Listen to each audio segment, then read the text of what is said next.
bacteria kingdom.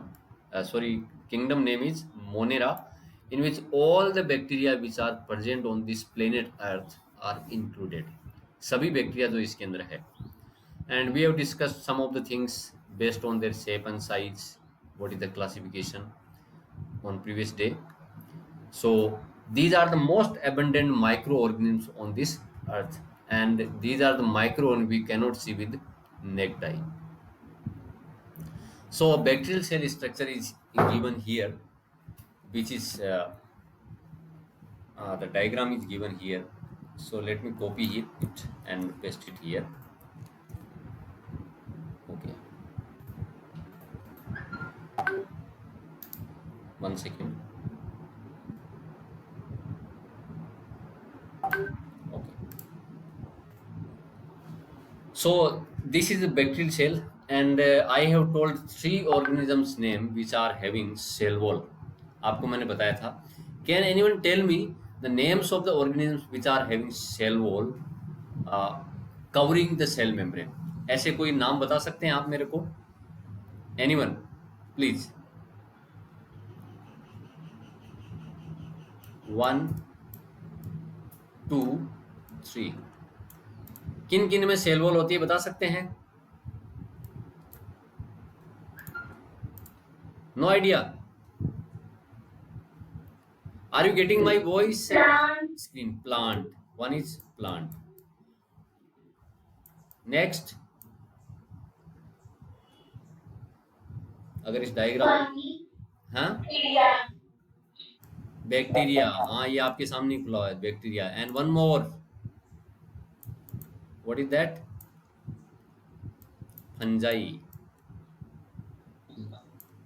These are 3 organisms which are having cell wall. Clear beta? Okay, let us discuss in short, because in your syllabus cell wall, the cell structure of bacteria is not given in full. So this structure of bacteria is there. It is opened. It is having capsule outside of the cell wall. Cell wall के चारों ओर क्या होता है? Capsule होता है. One structure which is covering this cell, this full bacterial cell is capsule. Then there is one more layer is there. This is cell membrane. This is cell wall, and covering of cell wall is also enclosed into a capsule-like structure. Capsule means a layer which is covering the whole bacteria. So the sequence will be like this one. This is capsule 1. This is cell wall number 2. This is plasma membrane, which is the innermost layer, number 3. So first one is capsule, second one cell wall, third one is cell membrane or plasma membrane. Okay, inside the cell membrane is covering the whole cytoplasm. The fluid form liquid which is known as cytoplasm. It is having all the genetic material, plasmids, and all the organelles which are found in this bacteria. The fluid is known as cytoplasm. Cyto means cellular. The meaning of cyto means cellular. Cellular मतलब cell का. And plasm means liquid or fluid. The cell's fluid which is covered by cell membrane is known as cytoplasm. And cytoplasm is having ribosome where proteins are made, plasmid, some extra chromosomal circular DNA. This is having circular DNA which are extra chromosomal DNA के अलावा human being are having 46 chromosomes. इसके अलावा हमारे पास कोई अलग से chromosome या DNA नहीं है, यही वाला DNA. But here plasmid DNA is found. It is extra chromosomal DNA which is found in 1 second please. Sir ये इसका एडमिशन अपन ने क्लास 5 में प्लीज सर, मेरी क्लास चल रही है, रिकॉर्डिंग हो रहा है, थोड़ा सा प्लीज है. मैं आपको कॉल करता हूँ sir, please. Plasmid, it is plasmid, it is extra chromosomal DNA. ठीक है, and it is found in circular form, extra chromosomal DNA. Okay, so this is giving some specific features to the bacteria like antibiotic resistance and many more powers. And one is chromosomal DNA. This is chromosomal DNA. It is uh, circular. Sorry, it is not circular. Actually, it is found in linear form also, and this is not like our traditional eukaryotic nucleus. This is known as nucleoid because this is not covered by nuclear membrane. That's why the bacteria are included into prokaryotic organisms because इनके चारों ओर कोई nuclear membrane नहीं होती है. And the nucleus here is known as nucleoid. Okay. And bacteria are also having some long uh, this structure, रस्सी जैसी structure होती है, that is known as flagellum. And this helps the bacteria in movement. इसको movement में help करती है. And apart from this flagella, outside of this cell, some small rod-like structures which are integrated into the cell are known as pili. And plural is pili and singular is pilus. Singular is pilus. Pilus, they help in conjugation process and reproduction process by connecting these neighboring two bacterial cells together. So this is the structure of a bacterial cell, a typical bacterial cell. Hopefully you have understood. Let me recap or again explain it. This bacterial cell is enclosed by three things. One is capsule, another one is cell wall, and third one is plasma membrane or cell membrane. Cell membrane is enclosing the cytoplasm, which is having plasmid, extra chromosomal DNA, and nuclear DNA, its main DNA content or chromosome DNA. And this is outside of this cell structure. There is flagellum. It may be one or two, and more than one. They are found pili, which helps in this reproduction process of the bacteria. Ribosomes are also found, and many other vacuoles are also found in the cytoplasm. So this is the structure of this bacteria. Okay. So bacterial structure is very complex. Very simple. They are complex in behavior and so metabolic diversity. Metabolic diversity means many more bacteria are there which shows different behavior, and their metabolic activities are so much different that there is much more diversity based on their metabolic activities. Some bacteria are autotrophic, means they can synthesize their food on their own, like plants. But majority of bacteria are heterotrophs. They cannot synthesize the food, but depend on the other organisms for their food. They can get the food from living organisms or from dead organisms based on their food habits and food synthesizing habits, and based on their living areas. The bacteria are classified into two categories. Okay, 1 second.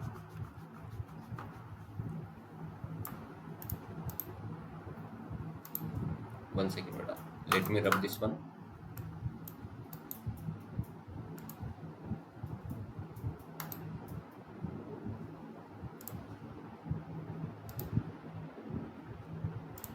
Okay.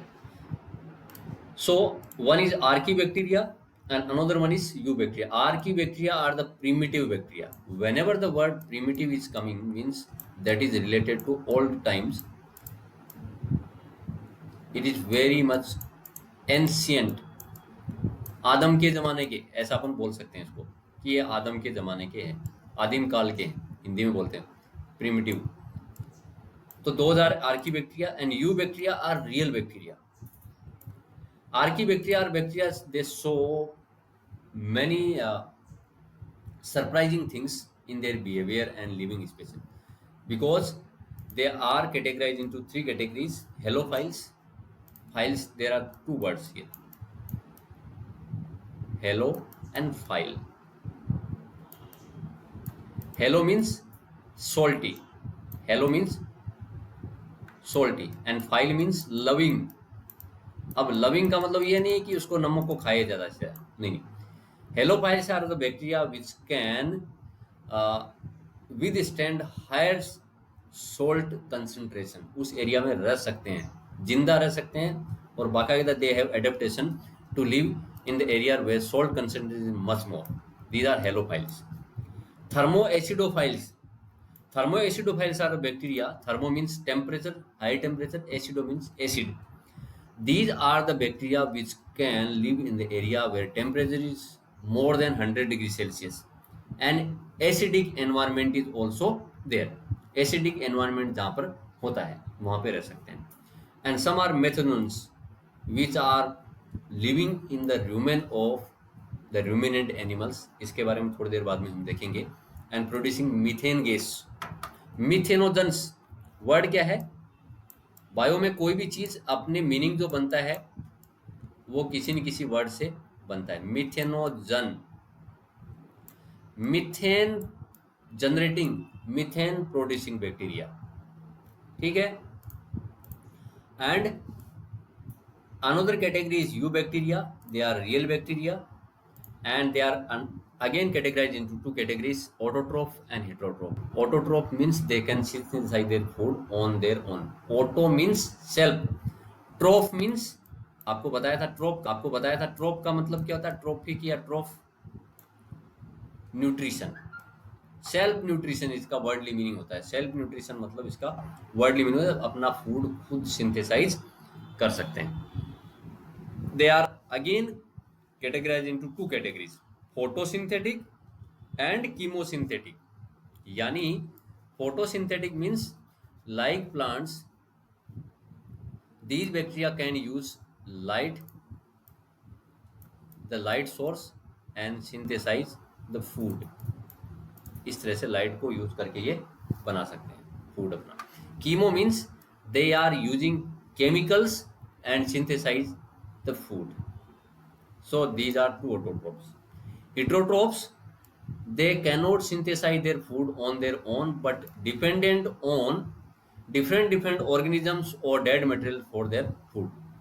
So based on that, their depending organisms, they are categorized again into two categories. Parasitic, they are living as parasite, and they are living on some living organisms and causing diseases in them, and they are getting their food from the living organism. And saprophytic means they are getting food from dead material. That's why the word sapro is coming. So this is the outline of the classification of the bacteria. One by one we will be taking and explaining it. Archaebacteria, they live in harshest habitat such as extreme salt area. Harsh मतलब कठिन से कठिन area जो है उसमें रहते हैं. Extreme salt area halophiles. Hot springs जहाँ का टेम्परेचर 100 डिग्री या उससे ज़्यादा होता है, थर्मोएसिडोफाइल्स. मार्श एरिया मिथेनोजेंस, जो ऐसी जगह होती है जहाँ पे कीचड़ वाली जगह है, जहाँ पे चावल वगैरह लगाया जाता है, दलदल जहाँ पे होता है, या एक गाय भैंस जो जुगाली करने वाले जितने होते हैं जो जुगाली करते हैं. जुगाली करने का मतलब समझ गए नहीं बेटा? Do you understand what is जुगाली और रूमिनेटिंग थिंग क्या होती है? कुछ पता है क्या? जुगाली करने वाले प्राणी का नाम बता सकते हैं आप में से कोई?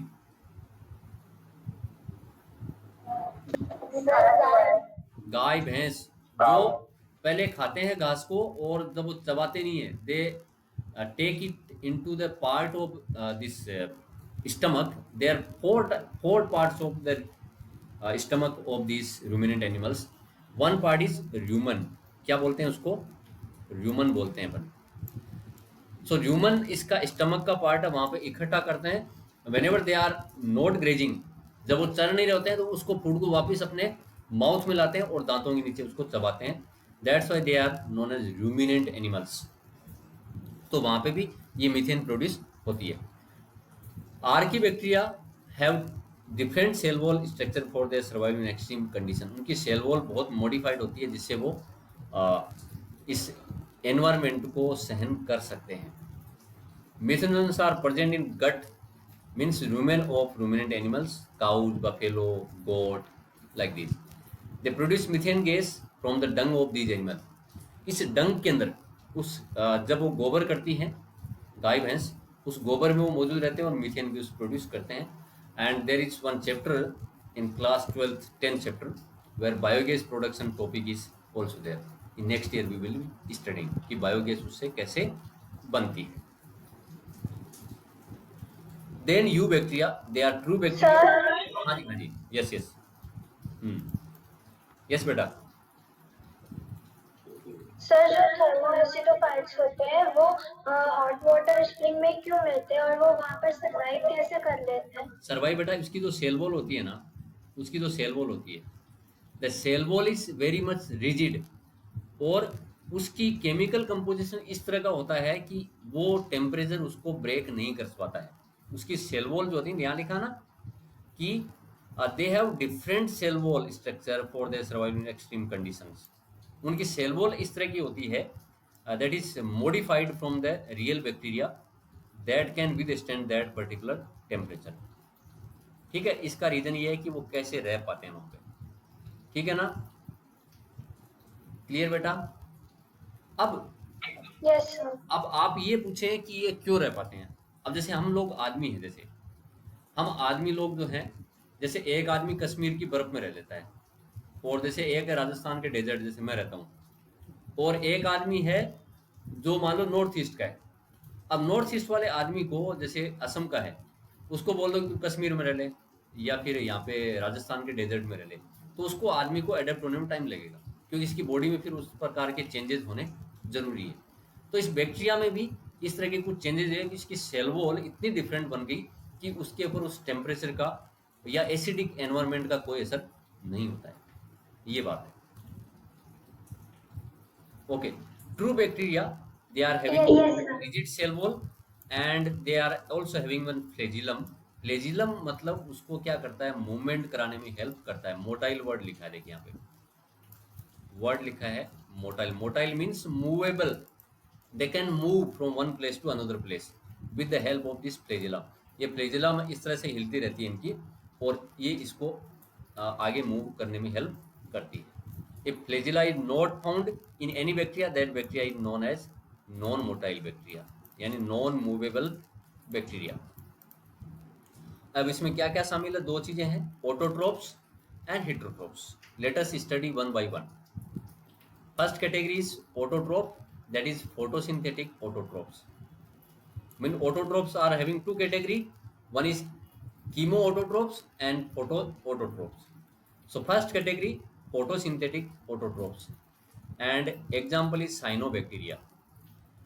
अब इनके अंदर क्या होता है, एक क्लोरोफिल ए जैसा मॉलिक्यूल होता है जिसको हम बोलते हैं बैक्टीरियो क्लोरोफिल. बैक्टीरियो क्लोरोफिल इसको हम बोलते हैं. This is similar to chlorophyll A, which is found in the plants. That's why these bacteria are green in color. Cyanobacteria are known as blue-green algae. अब actually क्या हुआ था, whenever the classification was done previously, these were included based on their color and this pigment, which is similar to chlorophyll A, they were included into this algae. Algae क्या होते हैं, plants होते हैं. Plants में 5 category है, algae, bryophyte, pteridophyte, डिम्नोस्पर्म, angiosperm. तो algae जैसे ये दिखते थे ये बैक्टीरिया, क्योंकि ग्रीन दिखते थे, तो scientist classified them with the algae, और वो नाम ऐसा का उसका टैग लग गया, इसलिए इनको ब्लू ग्रीन एल्गी भी हम बोलते हैं. But actually blue green algae are not algae, they are bacteria and they are also known as cyanobacteria.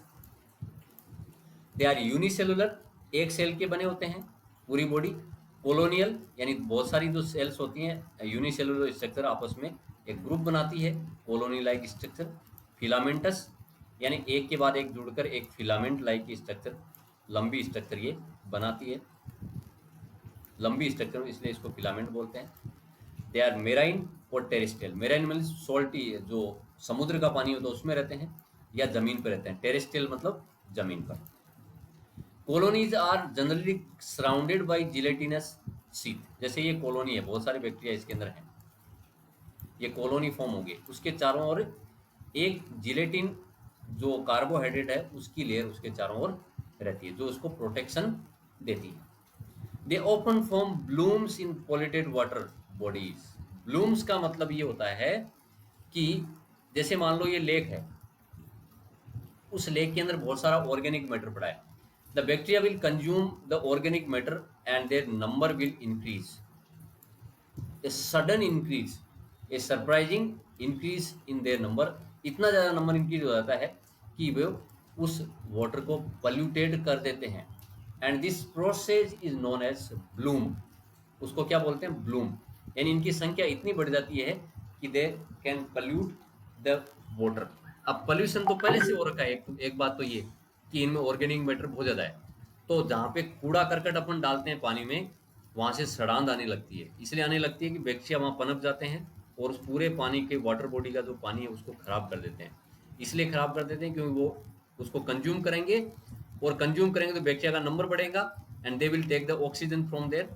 और उसमें रहने वाली जितनी फिश वगैरह छोटी फिश हैं वो सब मर जाएंगी, और उसकी वजह से वहाँ पे बैड स्मेल आने लगती है. Some of them fix atmospheric nitrogen in specialised cells called heterocyst. इसका आपके एक पूरा चैप्टर है डेडिकेटेड नाइट्रोजन फिक्सेशन का. यानी नाइट्रोजन को N2 से नाइट्रेट में कन्वर्ट करते हैं. जो प्लांट्स हमारे नाइट्रोजन लेते हैं वो नाइट्रोजन को डायरेक्टली गैसियस फॉर्म में नहीं ले सकते हैं. That can be poisonous for them. तो वो नाइट्रोजन को नाइट्रेट फॉर्म में कन्वर्ट कर देते हैं ये बैक्टीरिया, जिससे वो पूरे और प्लांट उसको लेकर आगे के काम में अपना प्रोटीन बनाने के काम में उसको ले सकते हैं. These examples are Nostoc and Anabaena. इनामिना नहीं, Anabaena. And chemosynthetic autotrophs. These are actually they are also autotrophs. They are synthesizing their food on their own. अपने आप बनाते हैं but using the chemicals only. They oxidize inorganic substance such as nitrate, nitrite, ammonia and use the release energy for ATP production. ये क्या करते हैं? जैसे nitrite है, मान लो हमारे पास में क्या है? नाइट्रेट है. देखिए यहाँ, एक मिनट.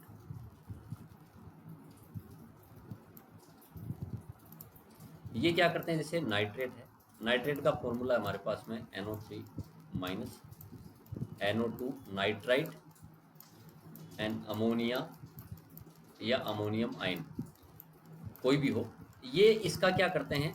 ऑक्सीडेशन करते हैं, यानी ऑक्सीजन के साथ इसकी रिएक्शन करवाते हैं, और इससे जो इनका बॉन्डिंग ब्रेक होती है नाइट्रोजन ऑक्सीजन और नाइट्रोजन हाइड्रोजन के बीच में, the energy which is release that is utilize for ATP production. Can anyone tell me the full form of ATP? Yes, anyone?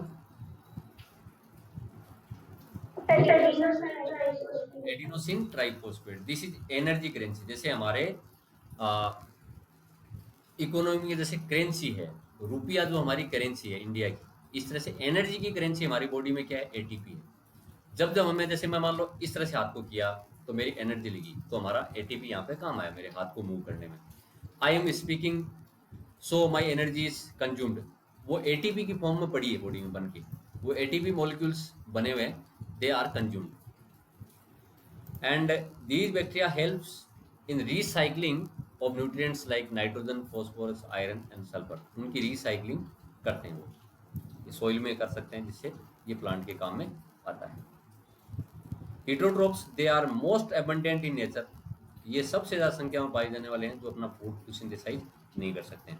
The majority are important decomposers. Decomposer मतलब जैसे मान लो कि आपने एक पेपर को, एक प्लेन पेपर को, जैसे मान लो ये प्लेन पेपर है, इसको आपने कहीं पे ज़मीन में डाल दिया.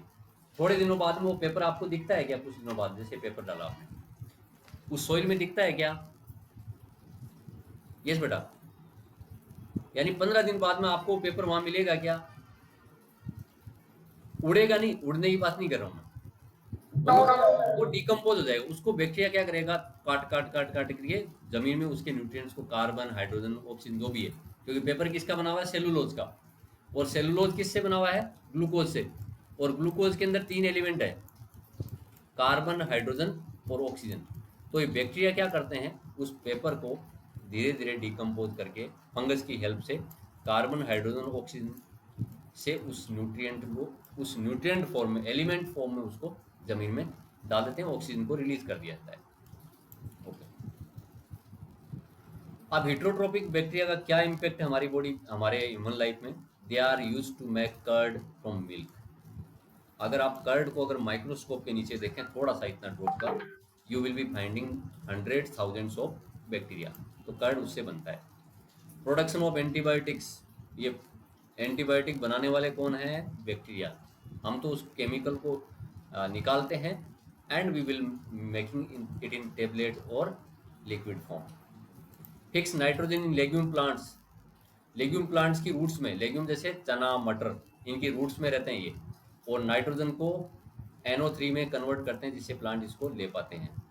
And negative thing is that they are pathogens causing diseases. Pathogen मतलब, पैथोजन वर्ड किससे बना? पैथेटिक कंडीशन को जनरेट करने वाले पैथोजन, ये रोग पैदा करते हैं। तो ऊपर वाली 3 पॉजिटिव साइड है, एक नेगेटिव साइड है।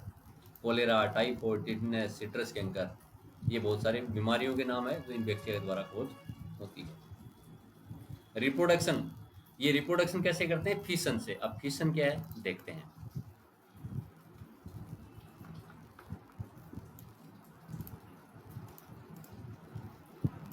मान लो एक बैक्टीरिया है, it will be breaking into 2, 2 में ब्रेक होगा and they will be having 2 cells. Fission मतलब टूटना, मेनली यही प्रोसेस इनमें, एक सेल से 2 हो जाती है। And it will take around 30 minutes, इससे ज़्यादा टाइम उसको नहीं मिलता, यानी 30 मिनट में एक बैक्टीरिया डबल हो जाता है। अगर अनफेवरेबल कंडीशन है एनवायरनमेंट में जो उनको सूट नहीं कर रही है, दे प्रोड्यूस बाई स्पोर्स। वो पहले स्पोर प्रोड्यूस करते हैं और वो स्पोर्स एनवायरनमेंट में पड़े रहते हैं और फिर जर्मिनेट होते हैं फेवरेबल कंडीशन आने के बाद में, and they can give rise to bacteria. तो इसके चारों ओर एक लेयर बन जाती है जो उसको एनवायरनमेंट में बनाए रखती है। उसके बाद में जर्मिनेट होते हैं और बैक्टीरिया को जन्म देते हैं। They can also reproduce by a sort of sexual reproduction by DNA transfer from one bacterium to another। यानी एक बैक्टीरिया का DNA अगर दूसरे बैक्टीरिया में जा रहा है तो इस प्रोसेस को अपन सेक्सुअल रिप्रोडक्शन बोलेंगे। देखो रिप्रोडक्शन 2 टाइप का होता है, एसेक्सुअल एंड सेक्सुअल। एसेक्सुअल मतलब 1 parent is involve, sexual means 2 parents are involve. ये बात आप 6ठी क्लास से पढ़ते आ रहे हैं। तो यहाँ पे क्या है, इस एक बैक्टीरिया से 2 बैक्टीरिया जन्मे, तो पेरेंट कितने में बेटा? कितना पेरेंट इन्वॉल्व हुआ इसमें? ओनली 1। तो दिस इज एसेक्सुअल रिप्रोडक्शन। और ये जो सेक्सुअल, ये जो इसमें DNA ट्रांसफर वाली है, इसमें पेरेंट्स कितने इन्वॉल्व है? तो बताएगा मेरे को, जो ऊपर मैंने इसमें गोला बनाया यहाँ पे रेड में, कितने पेरेंट्स इन्वॉल्व है यहाँ पे? Yes, it's 2. So that's why this is sexual reproduction. Okay. Then mycoplasma are also classified under this bacteria. They are the organisms which are not having cell wall. उनके चारों ओर cell wall नहीं होती है, but they still show some similarity with bacteria. And they are the smallest living cell known. सबसे छोटी cell अगर कोई है तो ये कौन है? माइकोप्लाज्मा है। And they can survive without oxygen, oxygen के बिना ये जिंदा रह जाते हैं। And many of them are pathogenic, means causing disease in animals and plants. So this is all about this monera kingdom. Study it and if confusions are there we will discuss it tomorrow. Any question?